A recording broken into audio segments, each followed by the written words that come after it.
वनवास की रात। जब राम ने देखा कि प्रजाजन रथ के पीछे दौड़ते ही आ रहे हैं, तो उन्होंने रथ को रुकवाया और उन्हें संबोधित करते हुए बोले, प्रिय अयोध्यावासियों, ज्ञात है कि आप लोगों का मेरे प्रति अटूट और निश्चल प्रेम है और इसलिए आप लोग मुझे बार बार अयोध्या लौट चलने का आग्रह कर रहे हैं।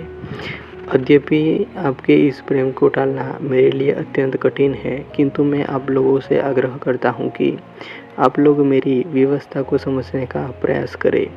क्या आप लोग चाहेंगे कि मैं पिता की आज्ञा भंग करके पाप का भागी बनूं? मैं जानता हूं कि आप लोग मुझसे वास्तविक स्नेह रखते हैं और ऐसा कदापि नहीं चाहेंगे।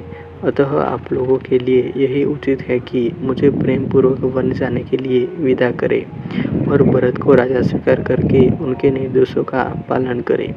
और भी अनेकों प्रकार से नगरवासियों को समझा बुझाकर राम ने सुमंत से पुनः रथ को आगे बढ़ाने का अनुरोध किया। कुछ क्षणों के लिए राम के कथन का प्रभाव प्रजाजनों पर पड़ा, किंतु रथ के चलते ही वे फिर से रोते बिलखते रथ के पीछे चलने लगे। वे राम लक्ष्मण के प्रेम की डोर में इतना अधिक बंधे थे कि चाहकर भी राम के द्वारा दिए गए उपदेशों और निर्देशों को क्रियान्वित नहीं कर पा रहे थे और विवश होकर रथ के पीछे चले जा रहे थे। उनकी बुद्धि उन्हें रोक रही थी, किंतु हृदय उन्हें रथ के साथ घसीटे लिए जा रहा था। उनकी भावनाओं के आगे उनका विवेक कुछ भी काम नहीं कर पा रहा था।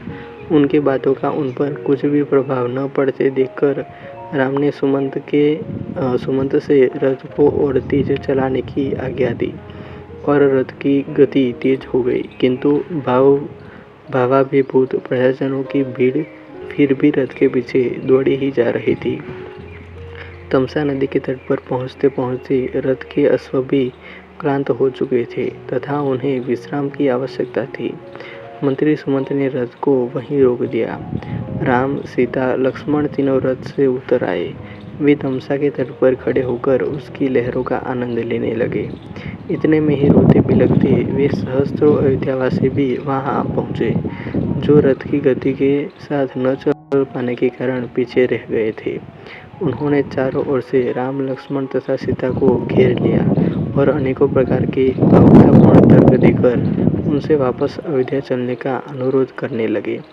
रामचंद्र ने उन्हें अनेकों प्रकार से धैर्य बंधाया। उनके कुछ शांत होने पर रामचंद्र ने प्रजाजनों से प्रेम पूर्वक आग्रह किया कि वे वापस लौट जावे। राम तथा प्रजाजनों के मध्य संवाद अबाध गति से चलता जा रहा और रात्रि हो गई। भूख, प्यास तथा लंबी यात्रा की थकान से आक्रांत अयोध्यावासी वही वन के वृक्षों की कंदमूल फल खाकर भूमि पर सो गए।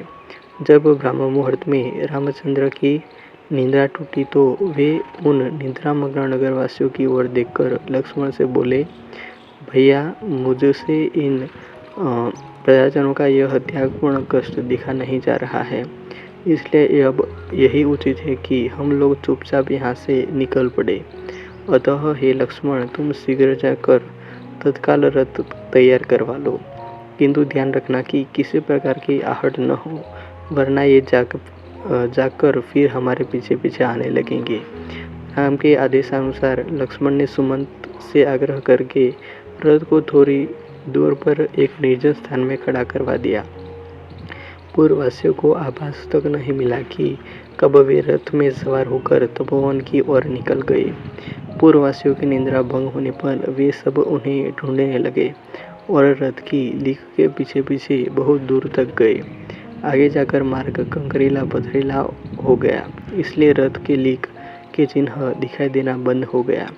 अनेकों प्रयत्नों करने पर भी जब वे रथ के मार्ग का अनुसरण न कर सके तो निराश होकर वे विलाप करते हुए लौट पड़े।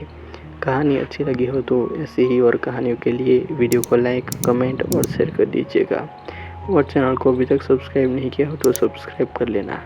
मिलते हैं और एक वीडियो में। जय हिंद, वंदे मातरम।